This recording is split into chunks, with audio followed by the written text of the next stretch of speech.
Hello students, तो अब हम नेक्स्ट चैप्टर के लिए प्रोसीड कर रहे हैं। तो आपका chapter number 3 science text book के अंदर मेटल्स एंड नॉन मेटल्स है, जो कि आपके टर्म 1 के सिलेबस के अंदर है। तो आपका एग्जाम 2 दिसंबर 2021 में होने जाएगा एंड जितने भी इम्पोर्टेंट कॉन्सेप्ट्स हैं वो हम इस वन शॉट में कवर करने वाले हैं और पूरा डिटेल कवर किया है, कुछ नहीं छोड़ा है। इम्पोर्टेंट चीज को काफी हाईलाइट करके रखा है एंड जितने भी इम्पोर्टेंट क्वेश्चंस हैं उनके पीडीएफ आपको अटैच मिलेगी फाइल में। उनको प्रैक्टिस करना, वो मोस्ट प्रोबेबल क्वेश्चंस है। हो सकता है कि एग्जाम में आपको वही क्वेश्चंस मिल जाएंगे, तो इसलिए हम टाइम वेस्ट नहीं करते हैं और आगे प्रोसीड करते हैं चैप्टर के लिए। तो सबसे पहले हम डिस्कस करेंगे फिजिकल प्रॉपर्टीज ऑफ मेटल्स। तो फिजिकल प्रॉपर्टीज ऑफ मेटल्स में सबसे पहले हमें जो पढ़ना है दैट इज योर डक्टिलिटी। तो डक्टिलिटी सबसे पहले पढ़ना है हमें। तो ductility is the metals property है मेटल्स की, जिससे metals can be drawn into thin wires, पतली पतली वायर्स बन सकती हैं। जिसमें कि गोल्ड जो है, आपका गोल्ड जो है it is the most ductile metal. इतना डक्टाइल है कि इतने छोटे कुछ 1 ग्राम से 1 किलोमीटर लंबी शीट बन सकती है, लंबी वायर्स बन सकती है। देन सेकेंड प्रॉपर्टी जो है वो आपकी है मैलिएबल। तो मेटल्स जो है वो मैलिएबल होते हैं, that means they can B beaten into thin sheets. और जो आपका गोल्ड एंड सिल्वर है वो क्या है, मोस्ट मैलिएबल मेटल है। It is the most malleable metal. Third point है कि मेटल्स कंडक्ट इलेक्ट्रिसिटी। मेटल्स क्या करते हैं, इलेक्ट्रिसिटी कंडक्ट करते हैं। अब मैंने आपको बताया था कि कोई भी सब्सटेंस इलेक्ट्रिसिटी कब कंडक्ट करते हैं, जब उनके पास या तो आयंस हो या फ्री इलेक्ट्रॉन्स हो। तो मेटल्स के पास फ्री इलेक्ट्रॉन्स होते हैं, जिसकी वजह से मेटल्स कंडक्ट इलेक्ट्रिसिटी। तो मेटल्स क्या करते हैं, इलेक्ट्रिसिटी कंडक्ट करते हैं, जिसमें कि सबसे अच्छा कंडक्टर ऑफ इलेक्ट्रिसिटी होता है सिल्वर। लेकिन आपके घरों में कौन सी वायर होती है, कॉपर या एल्यूमिनियम? क्योंकि अगर सिल्वर वायर्स लगने लग गई तब क्या होगी, चोरी हो जाएगी वो तो। ठीक है, सिल्वर है मोस्ट या बेस्ट कंडक्टर ऑफ इलेक्ट्रिसिटी, पर काफी कॉस्टली होता है, इसलिए घरों में हम usually copper and aluminium wires use करते हैं। फिफ्थ प्रॉपर्टी है कि मेटल्स कंडक्ट इलेक्ट्रिसिटी। मेटल्स जो है वो इलेक्ट्रिसिटी कंडक्ट करते हैं। एक्सेप्शन याद रखना, सारे मेटल्स हीट कंडक्ट करते हैं एक्सेप्ट लेड। लेड को छोड़ के बाकी सारे मेटल्स क्या करते हैं, हीट का कंडक्शन करते हैं। इस पॉइंट को याद रखना, अभी तक के जितने भी प्री बोर्ड्स के पेपर मैंने देखे सबके अंदर ये क्वेश्चन था, तो ये वेरी वेरी इंपॉर्टेंट क्वेश्चन, इसको मार्क करना। अब देखो नेक्स्ट प्रॉपर्टी है कि मेटल्स जो है वो लस्ट्रस होते हैं। लस्ट्रस का मतलब मेटल्स में चमक होती है, शाइनी अपीयरेंस होता है, उसी को हम क्या बोलते हैं, लस्ट्रस बोलते हैं। नेक्स्ट है कि मेटल जनरली हार्ड होते हैं। मेटल्स क्या होते हैं, हार्ड होते हैं, एक्सेप्ट सोडियम एंड पोटेशियम। आपने लोअर क्लासेस में पढ़ा होगा कि सोडियम एंड पोटेशियम इतने सॉफ्ट होते हैं that they can be cut with the knife. तो सारे मेटल्स आपके हार्ड हैं except sodium and potassium which can be cut with a knife. ठीक है, नेक्स्ट है कि सारे मेटल्स जनरली सॉलिड होते हैं। सारे मेटल्स क्या होते हैं, जनरली सॉलिड होते हैं, एक्सेप्ट, इसको भी याद रखना, ये बहुत इंपॉर्टेंट है, except mercury which is the only liquid metal at room temperature. तो mercury is the only liquid metal at room temperature. Clear है? अब नेक्स्ट प्रॉपर्टी क्या है कि मेटल्स अगर हार्ड है तो उनका मेल्टिंग एंड बॉइलिंग पॉइंट कैसा होगा, वो भी तो हाई होगा ना। हार्ड है तो उसको मेल्ट और बॉईल होने में भी ज्यादा टेम्परेचर रिक्वायर होगा। तो यानी कि metals have high melting and boiling point accept sodium and potassium. क्यों? क्योंकि वो इतने सॉफ्ट है that they can be cut with a knife. तो यानी कि उसका मेल्टिंग एंड बॉइलिंग पॉइंट भी क्या होगा? लो। दूसरा पेयर है gallium and caesium. Gallium and caesium को पाम पे रखोगे, पाम पे रखोगे तो क्या हो जाएगा? वो मेल्ट हो जाता है रूम टेम्परेचर पे, इतना लो उसका मेल्टिंग एंड बॉइलिंग पॉइंट है। ये एनसीईआरटी की आपकी लाइन है, तो इसको भी याद रखना बिल्कुल। जितने भी एक्सेप्शन है उनको लर्न करना, क्योंकि फिजिकल प्रॉपर्टीज में सिर्फ एक्सेप्शन से क्वेश्चन पूछते हैं। जनरल कैरेक्टर तो सबको याद रहता है, एक्सेप्शन से ही क्वेश्चंस पूछते हैं। नेक्स्ट है कि मेटल सोनरस होता है। सोनरस मतलब बजाने पे आवाज आती है ना? हाँ, टेम्पल्स में देखा है ना, बेल जो बजाते हो आवाज आती है। क्यों? क्योंकि वो मेटल है। समझ में आया?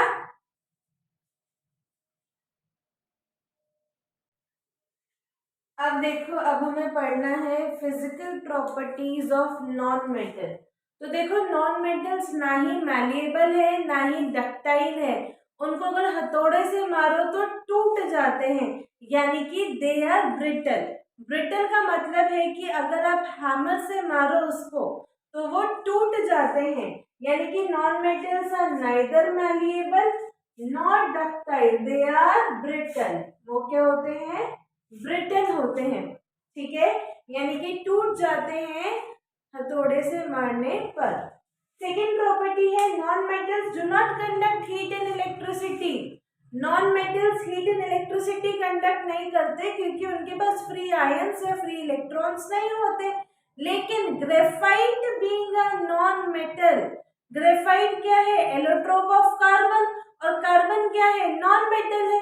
तो graphite being an non metal still it conducts electricity. क्यों? क्योंकि उसके पास फ्री आयंस या फ्री इलेक्ट्रॉन्स होते हैं। तो आपको ये पॉइंट याद रखना है कि ग्रेफाइट जो है वो इलेक्ट्रिसिटी कंडक्ट करता है।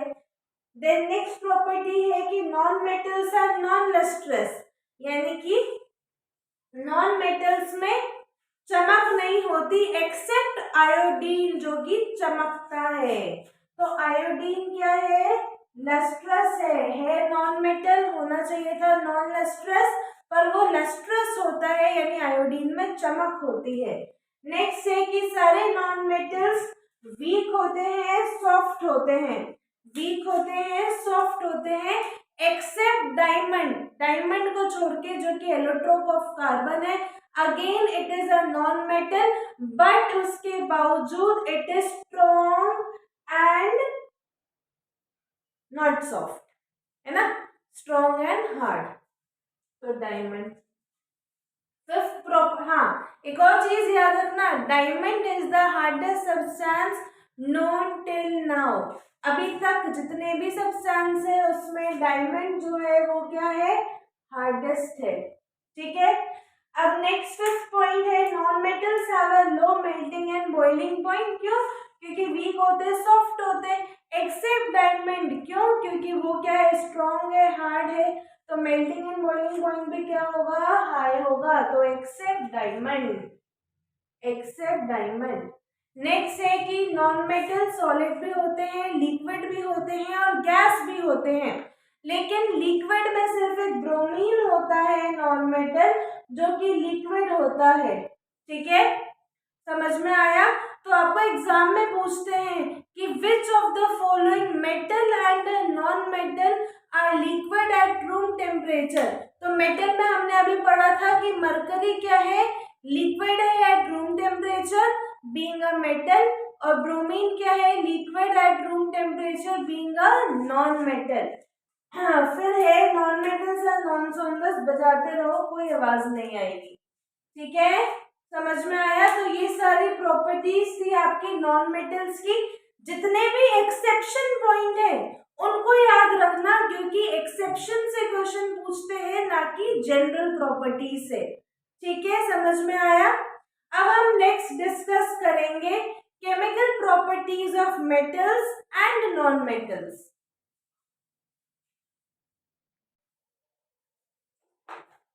अब देखो केमिकल प्रॉपर्टीज ऑफ मेटल्स में सबसे पहले आपको पढ़ना है कि मेटल का रिएक्शन विद ऑक्सीजन। तो जब मेटल जो है वो ऑक्सीजन के साथ रिएक्ट करता है तो मेटल ऑक्साइड का फॉर्मेशन होता है। और आपको लास्ट वीडियो में भी बताया था कि मेटल ऑक्साइड का नेचर कैसा होता है, बेसिक नेचर होता है। यानी कि लिटमस पेपर पे क्या इफेक्ट आएगा, रेड से ब्लू में चेंज होगा, किस पर, लिटमस पेपर के ऊपर। अब एग्जांपल देख लेते हैं। सोडियम जो है ऑक्सीजन के साथ रिएक्ट होके क्या बनाएगा, सोडियम ऑक्साइड बनाएगा। एल्यूमिनियम ऑक्सीजन के साथ रिएक्ट होके एल्यूमिनियम ऑक्साइड बनाएगा एंड जिंक ऑक्सीजन के साथ रिएक्ट होके जिंक ऑक्साइड बनाएगा। इनका नेचर क्या होना चाहिए था, बेसिक, लेकिन इनका नेचर क्या होता है, एम्फोटेरिक होता है। ये दो आपको याद रखने हैं कि ये जो आपका एल्यूमिनियम ऑक्साइड है और जिंक ऑक्साइड है उनका नेचर कैसा होता है, एम्फोटेरिक नेचर होता है। एम्फोटेरिक वो ऑक्साइड्स हैं, यानी कि एम्फोटेरिक का मतलब है कि वो सब्सटेंस जो कि एसिड के साथ भी रिएक्ट करते हैं और बेस के साथ भी रिएक्ट करते हैं। तो react with both acid and base, यानी कि एसिड के साथ भी रिएक्ट करेंगे और बेस के साथ भी रिएक्ट करेंगे, बस दो, aluminium oxide and zinc oxide.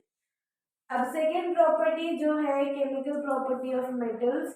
अगर मान लो मेटल्स जो है वाटर के साथ रिएक्ट करते हैं, इसमें वाटर भी हमें कोल्ड, हॉट एंड स्टीम में है।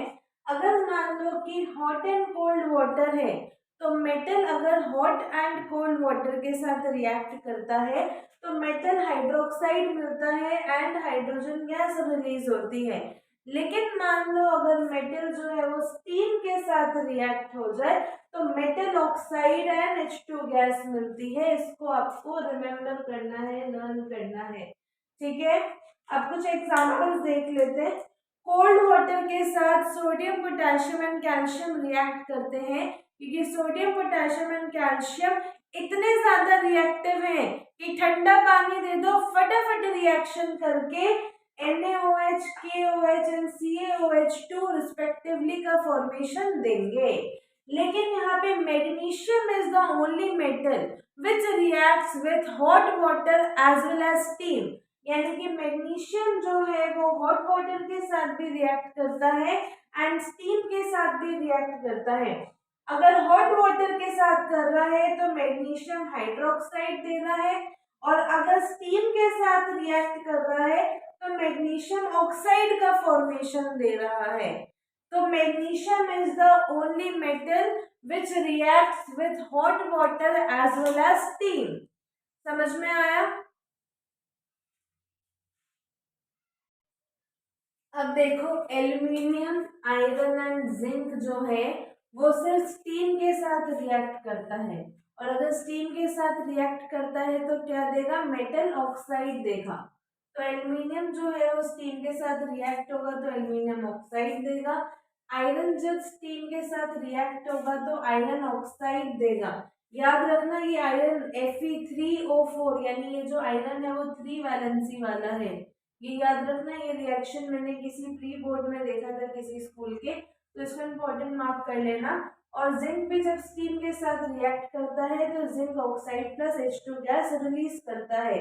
अब देखो नोट में इंपॉर्टेंट चीज है काफी रिमेम्बर करना कि ये जो आपका है lead, copper, silver, gold and platinum ना ही वाटर के साथ रिएक्ट करता है और ना ही स्टीम के साथ।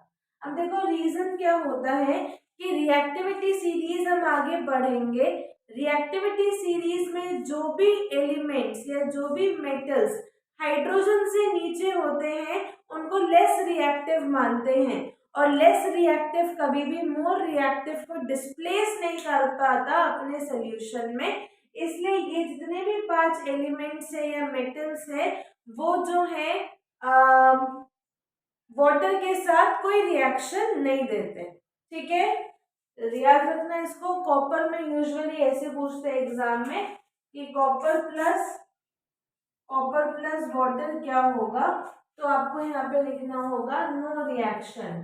क्यों? क्योंकि कॉपर जो है वो वाटर के साथ रिएक्ट नहीं कर पाता, क्योंकि copper is less reactive than hydrogen. ठीक है, तो वो क्या करेगा, डिस्प्लेस नहीं कर पाएगा हाइड्रोजन को पानी में से। अब नेक्स्ट है reaction of metals with acids. तो देखो मेटल्स जो है एसिड्स के साथ रिएक्शन के बाद मेटल सॉल्ट और हाइड्रोजन गैस रिलीज करते हैं। हमने एक एक एसिड लेके देख लिया है, HCl के साथ करके देखा तो आपको क्या मिला, metal salt plus hydrogen gas release हुई। इसमें भी सेम होगा, जो भी एलिमेंट्स हाइड्रोजन से नीचे प्रेजेंट है रिएक्टिविटी सीरीज में, उसके साथ हम रिएक्शन नहीं दिखाएंगे किसी भी एसिड का। सेम H2SO4 के साथ किया तो हमें मेटल सॉल्ट और हाइड्रोजन गैस रिलीज हुई। लेकिन अब नाइट्रिक एसिड के साथ सिर्फ दो मेटल्स होते हैं जो कि रिएक्शन के बाद हाइड्रोजन गैस रिलीज करते हैं। क्यों? क्योंकि नाइट्रिक एसिड एक बहुत ज्यादा स्ट्रॉन्ग ऑक्सीडाइजिंग एजेंट होता है। जैसे ही H2 प्रोड्यूस होता है फटाफट उसको वाटर में चेंज कर देता है, जिसकी वजह से कोई भी रिएक्शन अगर HNO3 के साथ करता है मेटल, तो वो पानी प्रोड्यूस कर देता है instead of producing H2 gas. खाली मैग्नीशियम एंड मैग्नीज दो आपके मेटल्स हैं जो कि HNO3 के साथ रिएक्शन के बाद respective metal nitrate and H2 gas release करते हैं। ठीक है, इसको याद रखना, बस magnesium and manganese nitric acid के साथ रिएक्शन के बाद H2 गैस रिलीज करते हैं। बाकी जितने भी मेटल्स हैं अगर नाइट्रिक एसिड के साथ रिएक्ट करते हैं तो पानी प्रोड्यूस करते हैं instead of H2, because HNO3 is a very strong oxidising agent. अब देखो गोल्ड एंड सिल्वर जो है वो रिएक्ट ही नहीं करते किसी भी डाइल्यूट एसिड्स के साथ। ठीक है, याद रहेगा।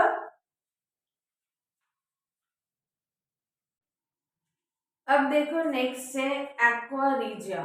तो देखो एक्वा रीजिया वो सोल्यूशन है जिसमें एक पार्ट ऑफ HNO3 यानी नाइट्रिक एसिड होता है और 3 पार्ट ऑफ HCl यानी हाइड्रोक्लोरिक एसिड होता है। पहले के टाइम में आपने स्टोरी सुनी होगी कि गांव में बहुत सारे ऐसे लोग आते थे, बोलते थे कि आपके सोने को बिल्कुल नया कर देंगे।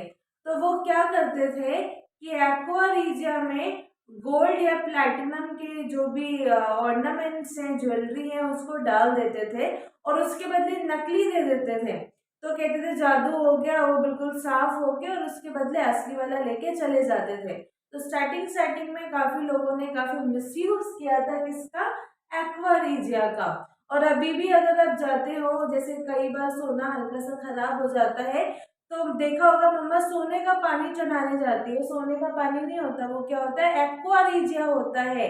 एक्वा रीजिया में वो जो ज्वेलर होता है वो डुबा देता है आपकी गोल्ड या प्लैटिनम के ज्वेलरी को, और फिर वो बिल्कुल क्लीन हो जाता है। जितने भी उसके अंदर कार्बोनेट्स या सल्फेट्स की जो भी लेयर्स बनी होती है सब रिमूव हो जाती है। ठीक है, तो एक्वा रीजिया क्या है, एक फ्रेशली प्रिपेयर्ड मिक्सचर है जिसमें 1 पार्ट ऑफ कंसंट्रेटेड HNO3 होगा और 3 पार्ट ऑफ कंसंट्रेटेड HCl होगा। ठीक है, तो यानी कि HNO3 और HCl का रेशियो क्या होगा, 1:3 होगा रेशियो।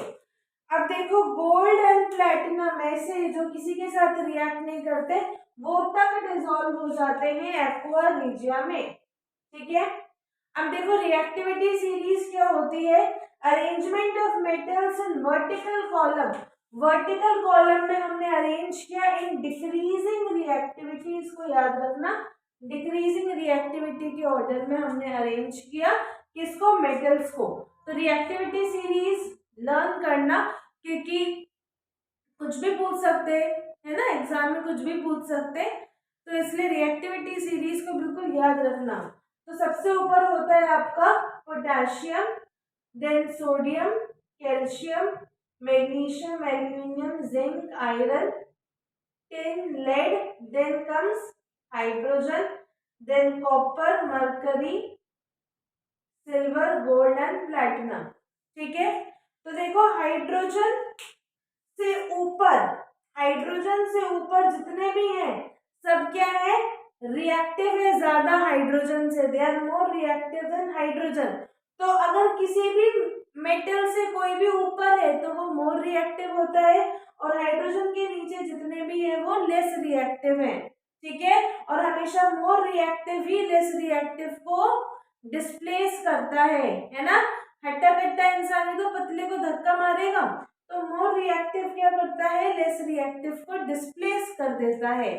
तो रिएक्टिविटी सीरीज को याद कर लेना, ठीक है।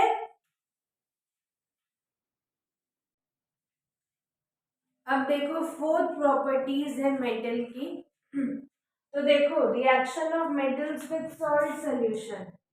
तो हमने एज्यूम किया कि salt solution of metal B है और हमने मेटल ए ले लिया, ठीक है। तो रिएक्शन के बाद salt solution of metal A plus metal B मिलेगा। तो हमने यहाँ पे देखा कि ए ने क्या किया, बी को डिस्प्लेस कर दिया, therefore this means A is more reactive than B. क्यों? क्योंकि ए ने क्या किया, बी को धक्का दे दिया सॉल्ट सॉल्यूशन में से, therefore A is more reactive than B. अब ये बताओ ये कौन सी रिएक्शन है, डिस्प्लेसमेंट रिएक्शन या डबल डिस्प्लेसमेंट रिएक्शन? तो हमें याद आएगा कि पढ़ा था हमने कि डिस्प्लेसमेंट रिएक्शन वो रिएक्शन होती है जिसमें एक कंपाउंड होता है और दूसरा मेटल होता है। तो देयरफॉर ये वाली जो रिएक्शन है कौन सी रिएक्शन है, डिस्प्लेसमेंट रिएक्शन है, डिस्प्लेसमेंट रिएक्शन है, डिस्प्लेसमेंट रिएक्शन है। हमने एक रिएक्शन भी ले ली कि CuSO4 यानी copper sulphate plus zinc, reaction के बाद zinc sulphate plus copper release करेगा। Why? Because zinc is more reactive than copper. अब हमने उल्टी रिएक्शन करके देख ली, जिंक सल्फेट प्लस कॉपर, तो यहाँ पे क्या आएगा, नो रिएक्शन। क्यों? क्योंकि copper is less reactive than zinc, और लेस रिएक्टिव मोर रिएक्टिव को कभी भी डिस्प्लेस नहीं कर सकता, ठीक है। Moving to next property, reaction of metals with chlorine. तो मेटल जो है वो क्लोरीन के साथ रिएक्ट होते हैं और मेटल क्लोराइड का फॉर्मेशन देते हैं। अब देखो याद रखना ये मेटल है, क्लोरीन क्या है, नॉन मेटल है। तो मेटल प्लस नॉन मेटल हमेशा आयोनिक बॉन्ड बनाते हैं, लिख लो कहीं पे कि मेटल प्लस नॉन मेटल हमेशा जो बॉन्ड बनाते हैं वो आयोनिक बॉन्ड बनता है, ठीक है। कैसा बॉन्ड बनता है, आयोनिक बॉन्ड बनता है। तो जैसे सोडियम जो है क्लोरीन के साथ रिएक्ट हुआ तो सोडियम क्लोराइड बना, इसका नेचर जो है वो आयोनिक होगा नेचर। अब देखो reaction of metals with hydrogen. तो most of the metals do not react with hydrogen except sodium, potassium, magnesium, calcium. क्यों? क्योंकि काफी रिएक्टिव मेटल्स हैं, तो ये हाइड्रोजन के साथ भी रिएक्ट होके मेटल हाइड्राइड का फॉर्मेशन दे देता है, ठीक है। तो सारी केमिकल प्रॉपर्टीज ऑफ मेटल्स हो गई। अब हम देखेंगे chemical properties of non metals. अब देखो नेक्स्ट है प्रॉपर्टीज ऑफ नॉन मेटल। तो प्रॉपर्टीज ऑफ नॉन मेटल में सबसे पहले हमें देखना है कि नॉन मेटल जब ऑक्सीजन के साथ रिएक्ट करता है तो नॉन मेटल ऑक्साइड का फॉर्मेशन करता है। और नॉन मेटल ऑक्साइड का नेचर कैसा होगा, एसिडिक होता है या न्यूट्रल होता है। तो देखते हैं हम एग्जाम्पल में कब एसिड है और कब न्यूट्रल है। तो अगर मान लो कार्बन ऑक्सीजन के साथ रिएक्ट करता है तो कार्बन डाइऑक्साइड का फॉर्मेशन होगा और इसका नेचर एसिडिक है। अब पता कैसे चलेगा कि नेचर एसिडिक है या न्यूट्रल है? कुछ नहीं करना, बस जो भी आपका प्रोडक्ट बना है, CO2 बना है ना, उसको पानी में डाल के देख लो। पानी में डाला तो ये बन गया H2CO3। H2CO3 क्या होता है, कार्बोनिक एसिड, और आपको पता है ये क्या है, एसिड है। तो इसलिए हमें पता चला कि ये जो CO2 था उसका नेचर कैसा था, एसिड था। अब दूसरा हमने क्या किया कि ये कार्बन लिया और ऑक्सीजन का लिमिटेड सप्लाई कर दिया, तो क्या बना, कार्बन मोनोऑक्साइड बना। अब दोबारा करो, कार्बन मोनोऑक्साइड को पानी में डाल दो, कार्बन मोनोऑक्साइड को पानी में डाला तो यहाँ पे जो है आपको न्यूट्रल ऑक्साइड मिला। यानी कि आपको क्या मिलेगा, न्यूट्रल ऑक्साइड का फॉर्मेशन होगा। अब H2 प्लस O2 करो तो पानी मिला, वो भी क्या है, न्यूट्रल है। अब सेकेंड है reaction of non metal with water, reaction of non metal with water.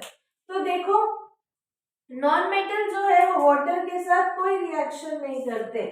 क्यों? क्योंकि hydrogen is more reactive then non metal, और मोर रिएक्टिव लेस रिएक्टिव को डिस्प्लेस,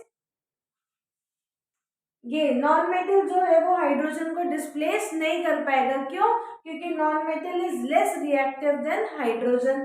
अब reaction of non metal with acid, same कहानी, non metal is less reactive than acid, acid में क्या होता है, हाइड्रोजन, यानी less reactive than hydrogen, therefore no reaction. याद रखना कि नॉन मेटल की वाटर एंड एसिड के साथ कोई रिएक्शन नहीं होती। फोर्थ है कि नॉन मेटल की रिएक्शन विद क्लोरीन। अब देखो नॉन मेटल क्लोरीन के साथ रिएक्ट हो रहा है, यानी non metal plus non metal के बीच में रिएक्शन हो रहा है, तो नेचर ऑफ बॉन्ड हमेशा कोवेलेंट होगा। नेचर ऑफ बॉन्ड कैसा होगा, कोवेलेंट होगा। एग्जांपल हमने ले लिया H2 प्लस Cl2 HCl मिला, nature of bond between H and Cl will be covalent. आया समझ में? अब देखो फिफ्थ प्रॉपर्टी क्या है नॉन मेटल की, कि अगर नॉन मेटल जो है वो हाइड्रोजन के साथ रिएक्ट होता है, अगर जो आपका नॉन मेटल है वो हाइड्रोजन के साथ रिएक्ट होता है, तो क्या मिलता है आपको, नॉन मेटल हाइड्राइड मिलता है। क्या मिलता है? नॉन मेटल हाइड्राइड मिलता है। अब देखो मान लो हाइड्रोजन जो है वो सल्फर के साथ रिएक्ट हुआ, तो हाइड्रोजन सल्फाइड का फॉर्मेशन होता है, और हाइड्रोजन सल्फाइड का इंडिकेटिव टेस्ट है कि उसमें से सड़े हुए अंडे की क्या आती है, खुशबू नहीं बदबू आती है। क्या आती है? रॉटन एग स्मेल। ठीक है, कैसी खुशबू आती है? सड़े हुए अंडे की खुशबू आती है। ठीक है, फिर नेक्स्ट है हमने क्या किया कि नाइट्रोजन की रिएक्शन हाइड्रोजन से करवाई, तो अमोनिया का फॉर्मेशन होता है, और इस फॉर्मेशन के लिए कैटलिस्ट चाहिए, जो कि iron as a catalyst work करता है in the formation of ammonia. और इस पूरे प्रोसेस को यानी N2 प्लस H2 और आयरन एज अ कैटलिस्ट जिसमें अमोनिया का फॉर्मेशन हो जाए, उस प्रोसेस को हम हेबर्स प्रोसेस बोलते हैं। कौन सा प्रोसेस बोलते हैं? हेबर्स प्रोसेस बोलते हैं। ठीक है, तो आपकी नॉन मेटल की भी रिएक्शंस ओवर हो गई। ठीक है, नॉन मेटल्स की भी रिएक्शन क्या हो गई आपकी, ओवर हो गई। अब देखो आयोनिक बॉन्ड क्या होता है। अब हम देखेंगे कि आयोनिक बॉन्ड क्या होता है। अगर मान लो मेटल और नॉन मेटल के बीच में रिएक्शन हो रहा है, तो जो बॉन्ड बनेगा दोनों के बीच में वो होगा आयोनिक बॉन्ड। अब देखो आयोनिक बॉन्ड बनता कैसे है, it is formed by sharing of electrons between two atoms, between two atoms. अब एग्जांपल ले लिया हमने, एग्जांपल क्या लिया, सोडियम और क्लोरीन के साथ रिएक्शन किया, तो ध्यान से देखना, सोडियम के पास टोटल 11 इलेक्ट्रॉन्स होते हैं। इलेक्ट्रॉनिक कॉन्फ़िगरेशन करो तो 2, 8, 1, तो वैलेंस शेल में कितने इलेक्ट्रॉन, एक इलेक्ट्रॉन। क्लोरीन के पास 2, 8, 7, वैलेंस शेल में कितने, 7 इलेक्ट्रॉन्स। अगर मान लो सोडियम एक इलेक्ट्रॉन लूज कर दे और क्लोरीन को कहीं से एक इलेक्ट्रॉन मिल जाए, तो दोनों स्टेबल हो जाएंगे। तो यही हुआ, सोडियम ने अपना एक इलेक्ट्रॉन लूज करके क्लोरीन को दे दिया, और सोडियम तो बन गया Na प्लस और क्लोरीन बन गया Cl माइनस, और दोनों मिलके बन गया NaCl। समझ में आया? अब नेक्स्ट है कोवेलेंट बॉन्ड। अगर मान लो नॉन मेटल और नॉन मेटल के बीच में रिएक्शन हो, तो हमेशा कोवेलेंट बॉन्ड का फॉर्मेशन होगा, और covalent bond is formed by transfer of electrons, नहीं शेयरिंग ऑफ इलेक्ट्रॉन्स, करेक्ट कर लो इसको, by sharing of electrons, by sharing of electrons. तो देखो H2 प्लस Cl2 के बीच में रिएक्शन हुआ, तो H और Cl, हाइड्रोजन के पास एक इलेक्ट्रॉन होता है, क्लोरीन के पास वैलेंस शेल में 7 इलेक्ट्रॉन्स होता है। तो अब हाइड्रोजन को एक इलेक्ट्रॉन चाहिए था और क्लोरीन को भी एक इलेक्ट्रॉन चाहिए था, तो दोनों ने देखो क्या कर ली, शेयरिंग कर ली। सिंगल बॉन्ड दिखाएंगे क्योंकि सिंगल बॉन्ड की शेयरिंग हुई है। अब देखो एक बॉन्ड में कितने इलेक्ट्रॉन्स होते हैं, 2 इलेक्ट्रॉन्स होते हैं, याद रखना। एक बॉन्ड में कितने इलेक्ट्रॉन्स होते हैं, 2 इलेक्ट्रॉन्स होते हैं, इस चीज को याद रखना। ठीक है, तो सिंगल बॉन्ड का एग्जांपल ये है।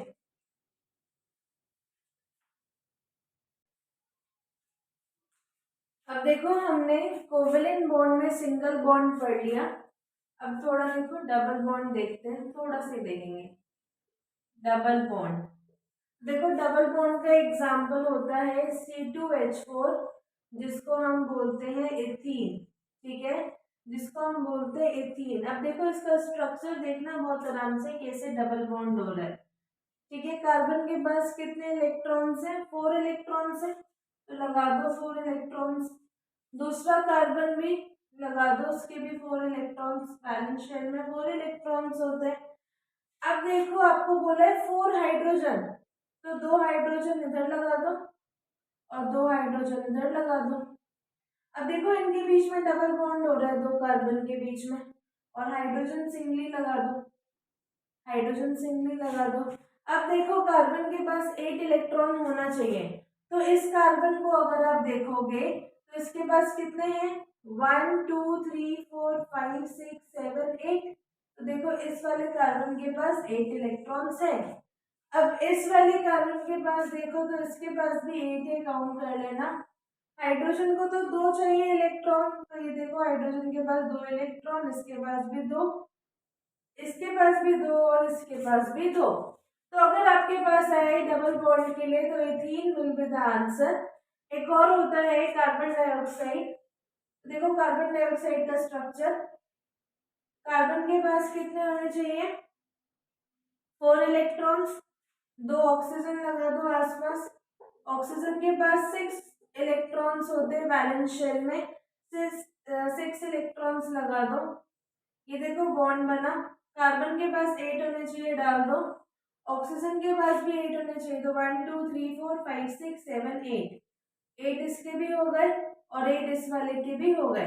तो CO2 एंड C2H4 यानी ethene and carbon dioxide are the example of double bond. अब ट्रिपल बॉन्ड में आप बस 2 देख लो।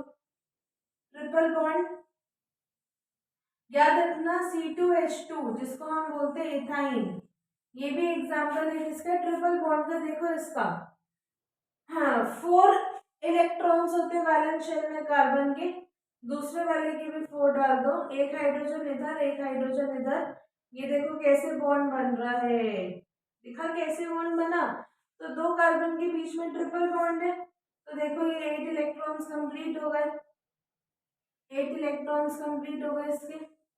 इस वाले कार्बन के भी 8 इलेक्ट्रॉन्स कंप्लीट, इस हाइड्रोजन के 2 इलेक्ट्रॉन कंप्लीट और इस हाइड्रोजन के 2 इलेक्ट्रॉन कंप्लीट। ओवरऑल आप याद रखना कि इथाइन जो है वो होता है C2H2 यानी ट्रिपल बॉन्ड। एक और ट्रिपल बॉन्ड का एग्जांपल है वो N2। N2 भी क्या है, एग्जांपल ऑफ ट्रिपल बॉन्ड।